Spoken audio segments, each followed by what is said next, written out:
This is Chronicle on WCVB Channel 5. He's got the uniform, the gear, Wow, that is not light. and a ride.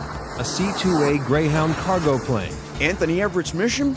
Go aboard the Harry S. Truman, a nuclear-powered aircraft carrier home to the best technology money can buy. And 5,500 sailors They're hardworking, they're dedicated, and they're true professionals. who know their mission Preserve and protect the freedoms that every American holds dear. in the Navy. Next on Chronicle. Good evening, everyone. Tonight, we spend a little time with the 1%. Not the super rich, but the 1% of the country that actively serves in the military. In this case, the men and women I met aboard the USS Harry S. Truman. Sunrise. Atlantic Ocean. Aboard the aircraft carrier Harry S. Truman. The relative calm belying the sound and fury of the day ahead.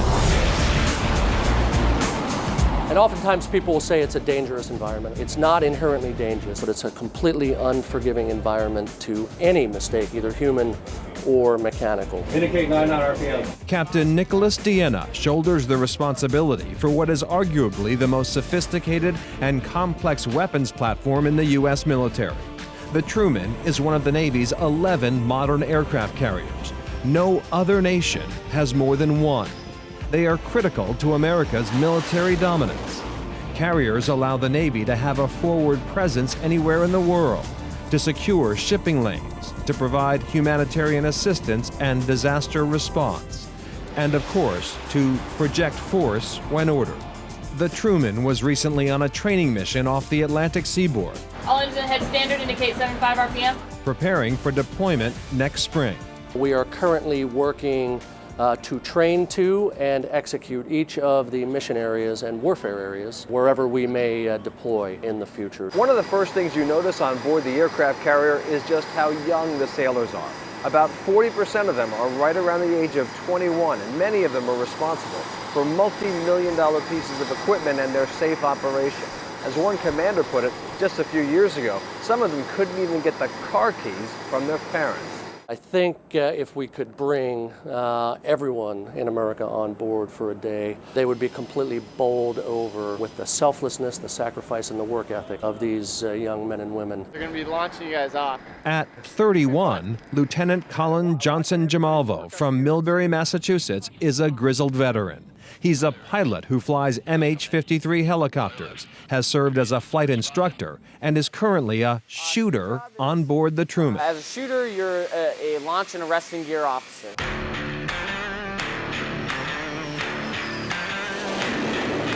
The arresting gear is the cable and hydraulic system that catches aircraft by the tailhook as they land.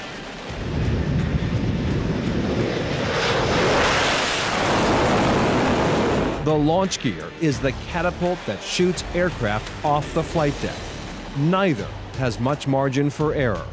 So it's a steam catapult which operates via launch valves, and those launch valves open up steam to force the catapult forward. We set the speed at which they open, and that's based on weight and a few other factors that go into it. If we were to not open them quick enough, you'd have a soft shot and the aircraft could go in the water. If you open them too fast, you could damage the aircraft, potentially rip off the nose gear. So it's important that you get it right so the pilot isn't hurt or we don't damage the aircraft or kill anybody. As the captain said earlier, it is an unforgiving environment. And for Colin, that is something especially evident as the sun goes down. It's still exciting and still kind of nerve-wracking, and it only gets kind of scarier at night. You're ducking under things and trying not to get blown down by jet exhaust. It doesn't stop being exciting, I'll tell you that. The Massachusetts native has built a career and developed valuable skills in the Navy, but it has come with some sacrifice. I miss a lot of things about Massachusetts. Boy, I miss being there for the Red Sox. I miss being there for the Patriots. I miss the seasons. Just miss how comfortable it is up there versus how hot it is usually down here. The lieutenant is one of more than 5,000 people on board the Truman, almost evenly divided between the ship's company and the men and women of the Air Wing.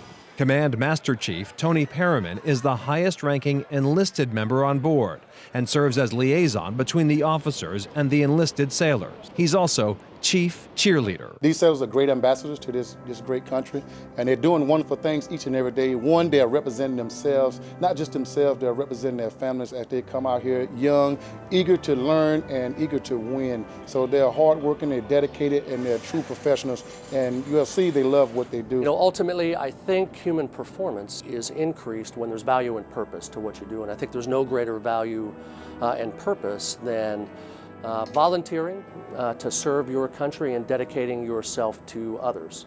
And these young men and women on board this ship every day in an unforgiving environment in relatively austere conditions show up when called and work all day to maintain our way of life and preserve and protect the freedoms that every American holds dear.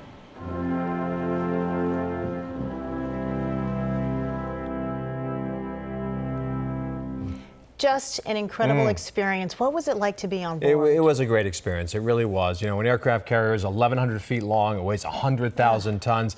A lot of things in life, you see them up close and they're not quite as impressive as that, but you might think this is one of the most impressive things I had ever seen.